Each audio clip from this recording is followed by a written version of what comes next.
Good afternoon, Council. We've transitioned from morning to afternoon. Yes, ma'am.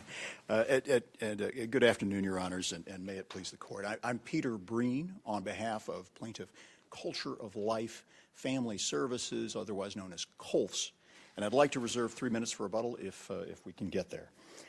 25 years ago, the FDA declared that the abortifacient activity of mifepristone is antagonized by progesterone, allowing for normal pregnancy and delivery. And since almost 20 years ago, pregnant women have been choosing, in consultation with their physicians, to take supplemental progesterone to counteract their in-progress abortions. And now for over a decade, COLFS, my client, has informed about and provided abortion pill reversal to women in need, including both direct medical assistance and then referrals to other outside providers. And in at least some of the cases where you provide it, you get reimbursed by insurance, right? And yes, and this was a point. There is never an out-of-pocket payment by the woman. That wasn't the question. And yes, Your Honor. So there is an insurance. So that, I mean, right. That seems like a significant difference between you and the NIFLA plaintiffs. And why isn't that, classic commercial advertising? You're advertising a service for which you'll be paid not by the person you're giving to, but by a third party with whom they have a relationship.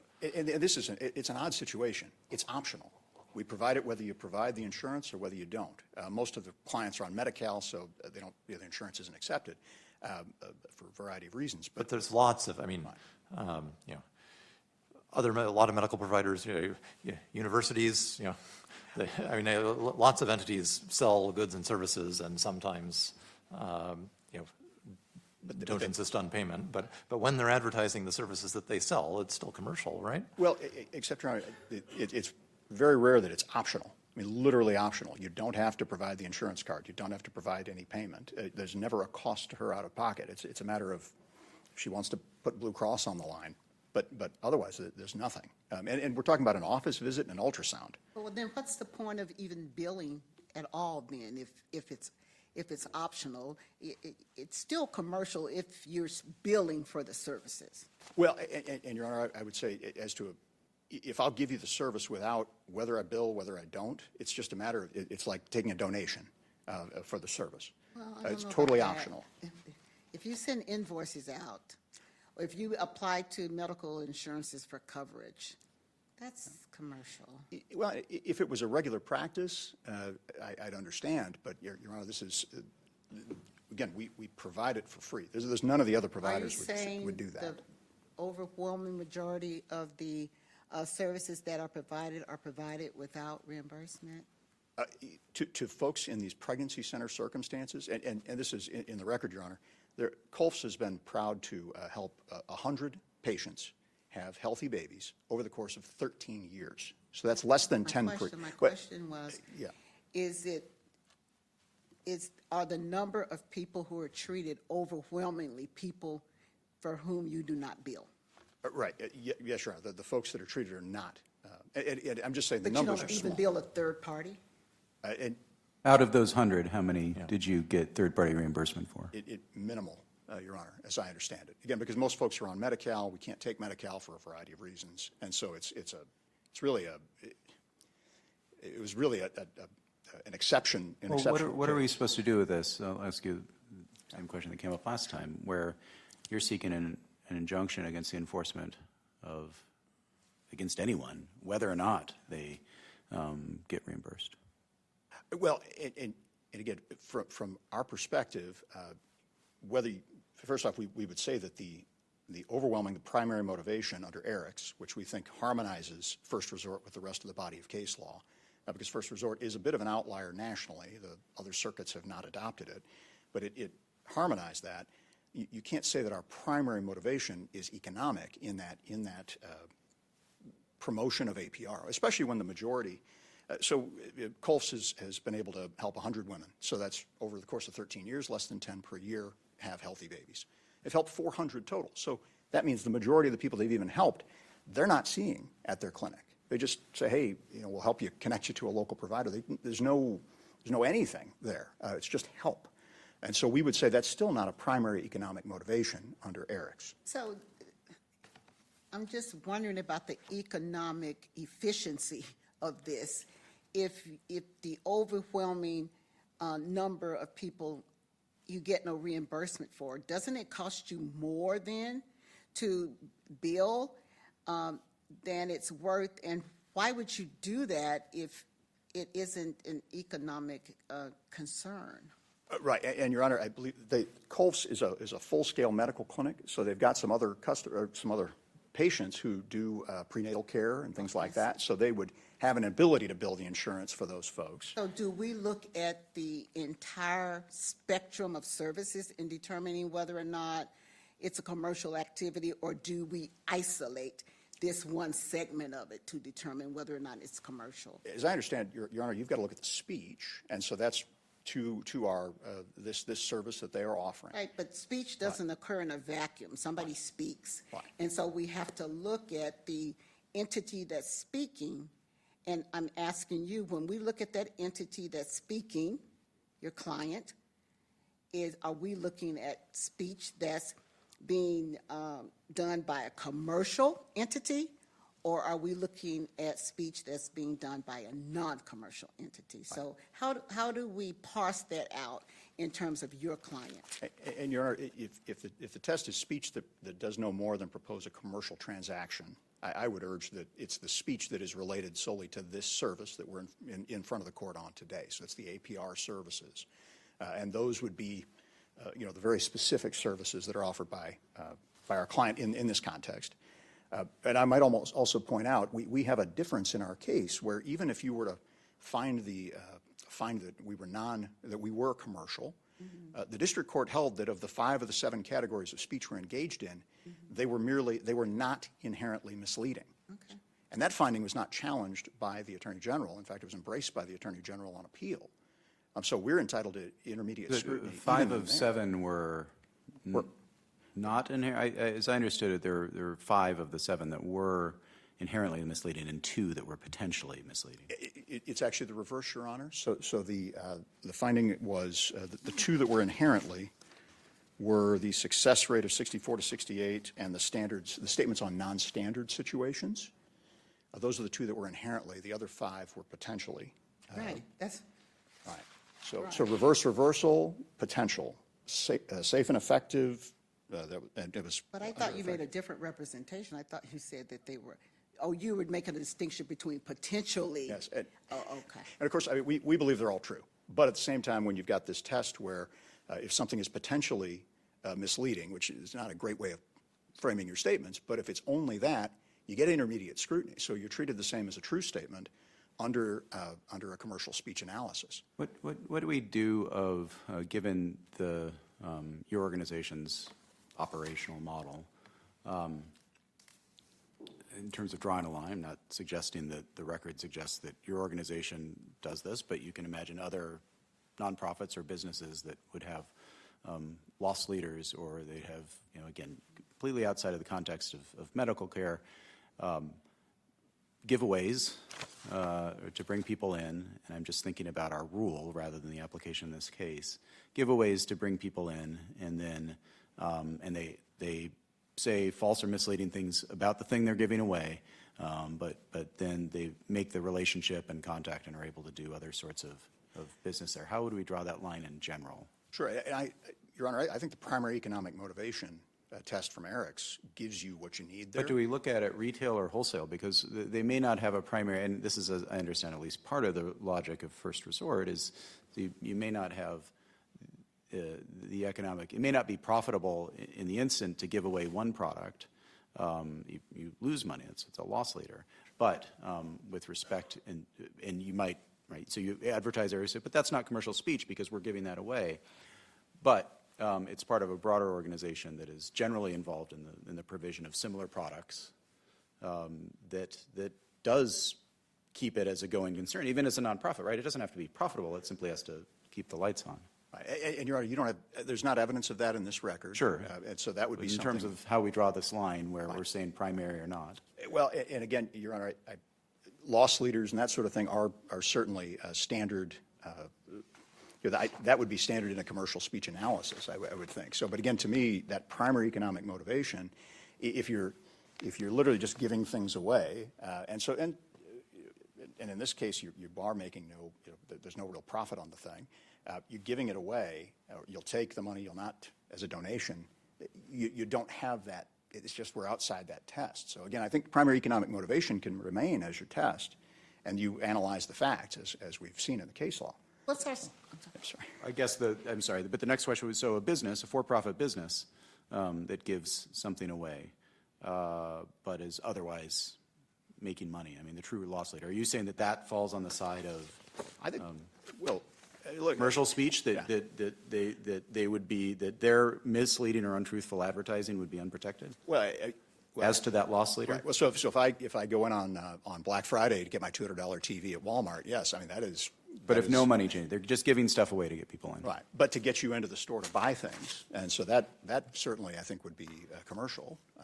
That's, Counsel, what's our standard of review on the district court's determination whether something was commercial speech or non-commercial speech? What's our standard of review? I agree with my colleague that that one has got to be de novo when it goes to the facts that are part of your First Amendment analysis, because we're entitled to an independent examination. You take a fresh look without deference. What case are you relying upon to say that it's a de novo determination whether or not speech is commercial or not? I believe that was, well, this goes back to Hurley in terms of the fresh look. So I- Hurley is your best case for the proposition that when we review the district court's determination of whether or not speech is commercial, it's de novo? Is the Hurley Well- case what you cite for that proposition? And Your Honor, I respectfully, I believe my colleague had cited IMDb. It's one of those that we really hadn't All right. briefed carefully. Thank you. So, thank you, Your Honor. As well, Your Honor, I would point out we've really argued hard on ONY, so that the fact our district court credited our experts, found them reliable, weighed the studies, found that at least the majority of the categories of speech were not inherently misleading. Under ONY, the court should have recognized the scientific debate, said, I don't have a place here to crush that scientific debate, and allowed it to proceed. Another case that the AG cited that would have a similar, had a similar thought was the Pearson case from Judge Silberman in the D.C. Circuit. In that case, he held for the court that you do not prohibit the speech. They could do disclaimers and things like that, but that is not something that prohibition is correct for. We'd also cited Sorrell and Caronia on this idea that the marketplace of ideas has to be sustained, and that you, especially when the underlying method is legal, the underlying product, service, et cetera, is legal, you do not ban the speech on it. And they quoted Thompson as well for that premise, which is speech is the last thing you regulate, not the first. And here the AG's made a big, big deal out of the fact everything's allowed, everything's allowed. You can speak as a doctor to the patient in the clinic. Colf's staff can speak these words, all of them, to their patients in the clinic, but can't say it to the patients on the website. And again, so we've got to, and we've made a variety of other arguments on free exercise and in terms of the disparate treatment of our clients. But I do want to leave some time for rebuttal. Well, I don't want to cut into your rebuttal, but I'm sure we'll give you some time if you need it. But on the free exercise, what is the comparable secular activity that's not being regulated? So on the face of the statute, you've got government health care providers can make the exact same statements as we can, as we're prohibited from doing. You've also seen with the Attorney General, Planned Parenthood can make statements about APR and mifepristone. We can't, and we believe we've shown that those are false statements, especially they had said that there were no studies at all on it. That's false, even looking at it from our district court's holding. Taking the first one of those, usually when we're looking at like comparable activities that are unregulated, we think of the government regulating the private sector, not itself. So why is government speech an appropriate comparator at all? Well, and we had cited to the court the PETA versus California Milk Board, where the California Milk Board apparently was communicating deceptively about the state of dairy, and this is a commercial transaction in the state of California. There's nothing stopping a government healthcare entity from making same statements as ours and not being regulated, or making opposing statements to ours not being regulated. So that's on the face of the statute. Again, and we've cited numerous instances where Planned Parenthood was allowed to make the statements, and obviously we've shown other evidence of animus on the part of the Attorney General here, all of it coming after the Dobbs decision. So again, we were operating for a decade, no issues. What happens? Dobbs happens, you get a reproductive justice unit, a task force, a website, a consumer alert, a hotline, complaints. You know, they wanted to solicit complaints. They couldn't get any complaints. There was a talk of consumer protection, and yet the consumers don't need to be protected. There's no evidence of harm anywhere in this record. So, All right, thank you, Thank you. counsel. We'll give you a minute or two for rebuttal. thank you,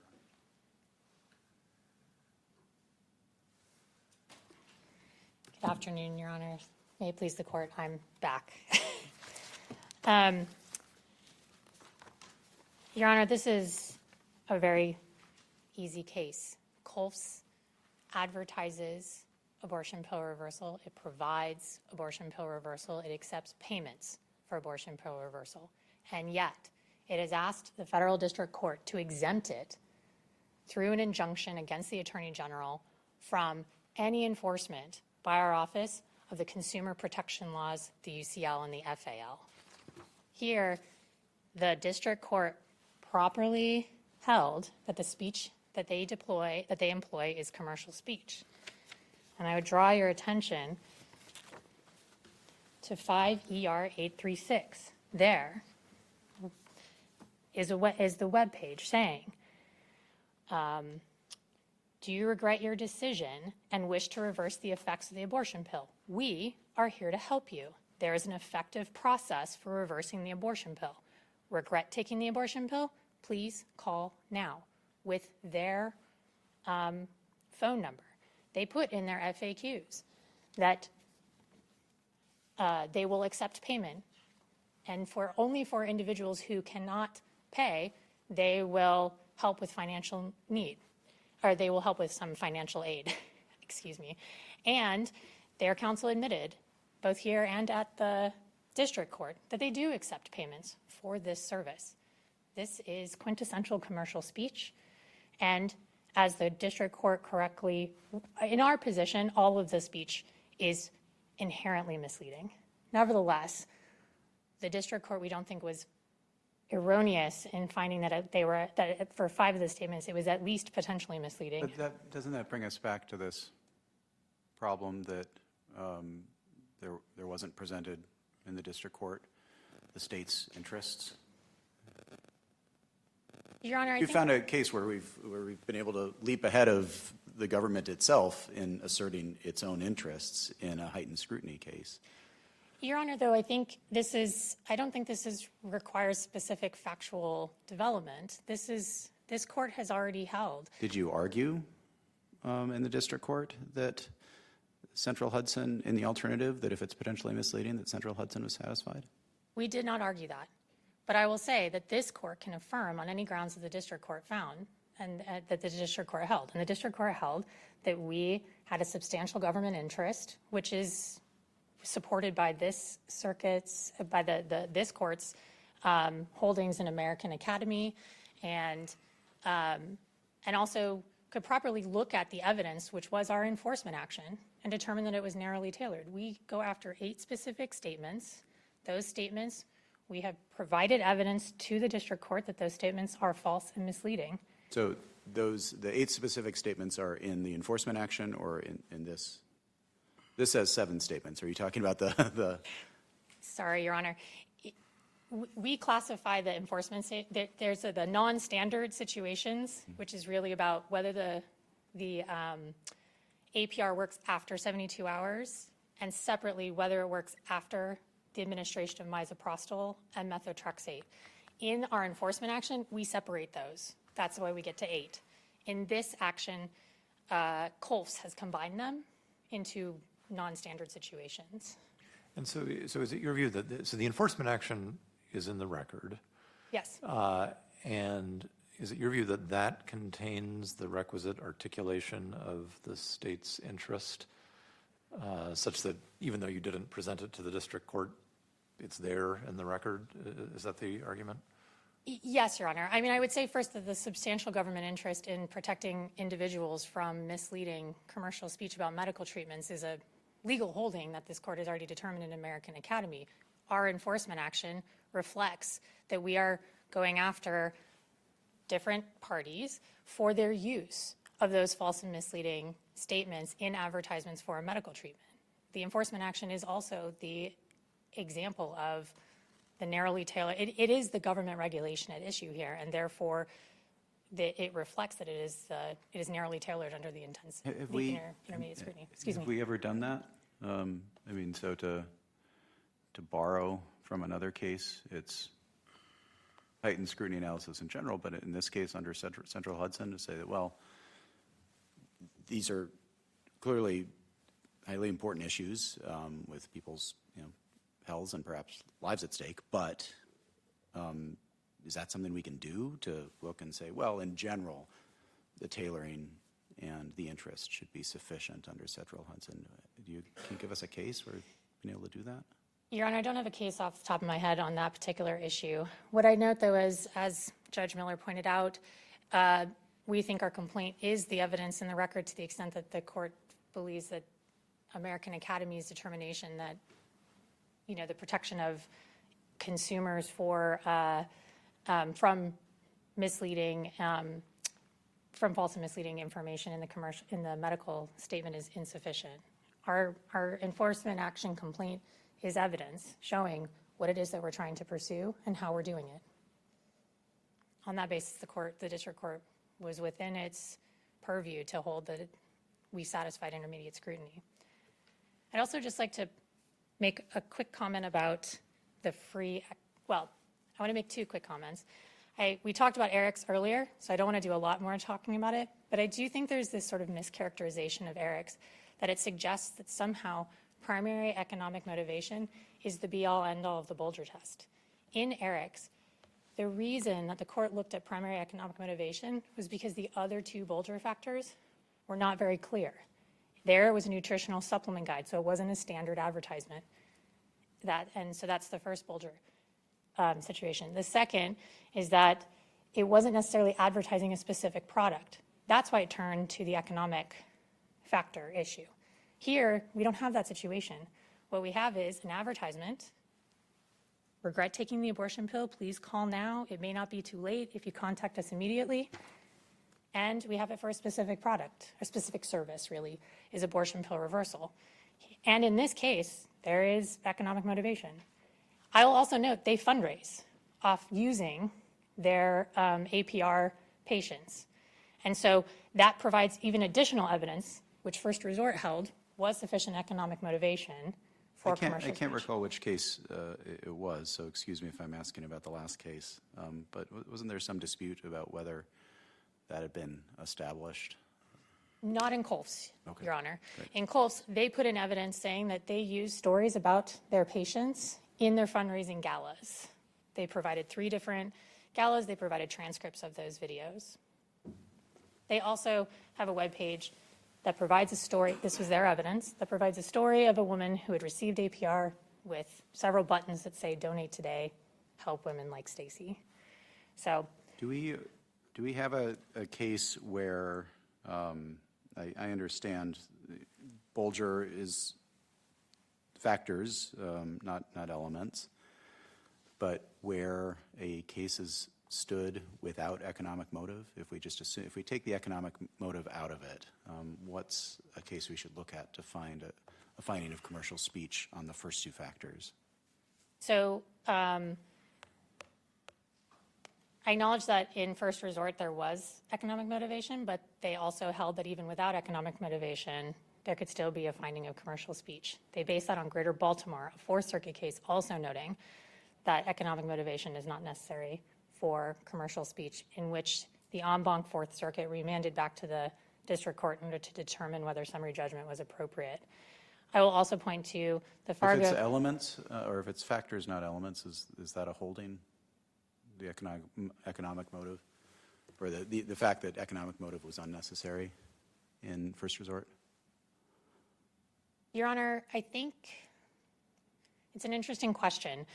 I think in this situation where ultimately what First Resort said was that where the government regulates advertisements for commercially valuable services, it's regulating pure commercial speech.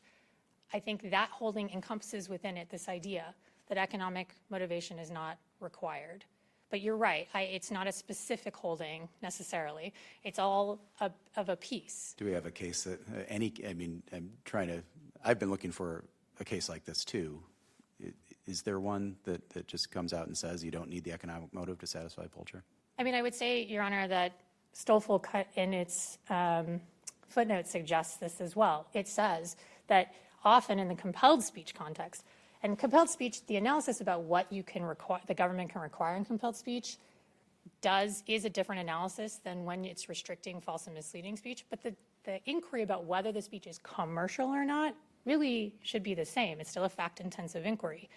In Stoffel, this court pointed out that often speech is required that has no economic motivation. And in fact, often in the compelled speech context, Bulger isn't even referred to at all. So I also do want to make sure I quickly address the free exercise point. As we argued, exemptions for government entities under the UCL is just not a comparable secular entity. The government stands in a completely different relationship to the people, the residents of California. There are different accountability measures, there are different requirements. I'll also note, this court pointed out in sort of rejecting a very similar argument in Foothill Christian Academy regarding a similar argument about an exemption for public recreation programs, and noted that exemption made sense because the government itself had more control over those programs. That's the similar situation here. So that is not a comparable secular entity, nor is Planned Parenthood. So the statement that they point to about APR is that APR has never been tested for safety or effectiveness or side effects. Your Honor, that's true. All of the studies that are put forward don't actually test. Even the author of the major study at issue here, Dr. Delgado, who is Colf's medical director, has admitted in 2 federal district court cases that his study cannot show causation. It cannot show that APR works, that it causes the outcome that he proposes, that he says that it does. I'll also note, my friend on the other side said, well, all of this happened after Dobbs. But you know what else happened in that time period is 3 federal district courts on preliminary injunction hearings found that statements that abortion pill reversal was effective, that it was safe, and that it reversed. 3 federal district courts found that those statements were false and misleading. That also triggers for the Attorney General a duty to see whether other entities are using that kind of false and misleading statements in their commercial speech. We have not prosecuted Colf's, but we did prosecute Real Options and Heartbeat International. I will also note, this came up in the NIFLA context, but I do want to make sure it's clear. Our trial has been moved from November to February 23rd, 2026. And what was the last thing you said? Our trial was moved from November to February 23rd, 2026. Okay. It's still within just a few months. We are in it right now as far as discovery, summary judgment motions, all the same. Can I ask you, just sort of going back to the commercial? Yes, please. The speech question. I mean, it seems like part of your, this isn't the formal doctrinal argument, but I think sort of part of the force of your position seems to come from the idea that they're participating in a market where other people participate commercially, even if they themselves are not charging for it. Is that, and that there is some intuitive appeal to that idea, but is there a case that says that is relevant? Your Honor, I mean, First Resort and Fargo, the case that it relied on, both say that particular issue. And I think what First Resort points out, relying on the North Dakota case, is that when you are participating in the marketplace for services, not the marketplace of ideas, it's appropriate to consider your speech commercial. Now, there is, I think this happened in the other argument, so I apologize if I'm conflating the two, but there is this issue about whether there's competition and that abortion pill reversal is rare, which we agree with. But the competition here is not, it is about where a person goes if they have those feelings of regret. Do they go back to their medical provider, or do they go to Colf's or to any of the other entities? That's the competition here. And that is what they, and the, I believe in this case, there's a declaration from Ms. Cynthia Michelle, and hers is different because she actually did not see it from a website, but there's, never mind, scratch that. I'm confusing the evidence from the other case with the evidence from this case, and I apologize. With that, my time is nearly up, so I'm happy to answer any other questions. Otherwise, I'll It submit. appears there are no additional questions. Thank you, counsel. Thank you very much.